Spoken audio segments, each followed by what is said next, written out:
क्या आपने कभी सोचा है जिसे हम हमेशा डर की नजर से देखते हैं वो एक दिन किसी का रक्षक बन जाए? क्या एक नाग भाई बनकर निभा सकता है ऐसा फर्ज जिस पर यकीन करना भी मुश्किल हो? आज की ये कथा आपके दिल को छू जाएगी। ये सिर्फ एक धार्मिक कहानी नहीं है, ये एक रिश्ते की मिसाल है जो इंसानियत से भी ऊपर उठ गई। नमस्कार दोस्तों, मैं हूँ कंचन, कहानी सुनाती हूँ। आइए चलते हैं इस मिसाल रिश्ते की तरफ। बहुत समय पहले की बात है। एक बड़े से नगर में एक अमीर व्यापारी रहा करता था। उसके 7 बेटे थे और सभी के विवाह हो चुके थे, पर सबसे छोटी बहू के जीवन में एक कमी थी। उसे कोई भाई नहीं था। हर रक्षाबंधन को उसकी आंखें नम हो जाती, कलाई सूनी रह जाती, लेकिन वो कभी किसी से शिकायत नहीं करती। एक दिन सभी बहुएं खेत में मिट्टी लेने गई। बड़ी बहू कुदाली से जमीन खोद रही थी कि तभी अचानक जमीन से निकला एक नाग। सभी बहुएं डर से चिल्ला उठी। बड़ी बहू ने बिना सोचे समझे कुदाली चला दी। नाग घायल हो गया, तड़फने लगा। बाकी सब भाग गईं, पर छोटी बहू वहीं खड़ी रही।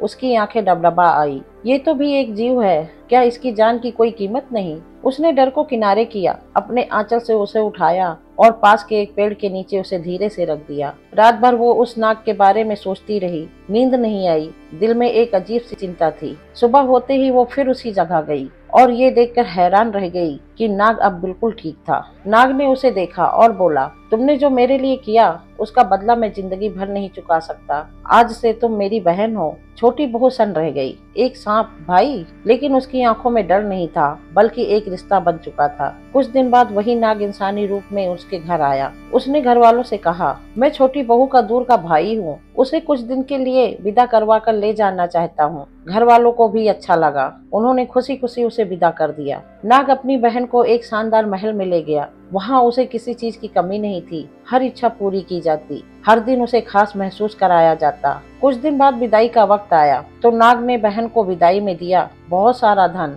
और मड़ियों से जड़ा एक अनमोल हार। वो हार इतना सुंदर था कि उसकी चर्चा पूरे नगर में फैल गई। यहाँ तक की बात पहुँची उस राज की रानी तक। रानी ने वो हार देखकर लालच में आकर छल से वो हार छोटी बहू से ले लिया। जब नाग को यह बात पता चली तो वो सीधा महल पहुंचा, लेकिन इस बार भी वह इंसानी रूप में आया। रानी ने जब उसे देखा उसका चेहरा पीला पड़ गया। नाग ने शांत स्वर से कहा, मैं कोई हार लेने नहीं आया, मैं अपनी बहन का सम्मान वापस लेने आया हूँ। रानी को अपनी भूल का एहसास हुआ। उसने कांपते हाथों से वो हार लौटा दिया। छोटी बहू ने जब अपने परिवार को ये पूरी बात बताई तो सबकी आंखें नम हो गई। सबने मिलकर नाग देवता का आदर किया, पूजा किया और तभी से नाग पंचमी का पर्व मनाने जाने लगा। नाग पंचमी सिर्फ एक त्योहार नहीं है, ये एक याद है उस अनकहे रिश्ते की जो एक सांप और एक नारी के बीच बना और दुनिया को दिखा गया कि रिश्ते खून से नहीं भावना से बनते हैं। तो इस नाग पंचमी पर अगर ये कहानी आपके दिल तक पहुंची हो तो कमेंट में जरूर लिखना, जय नाग देवता।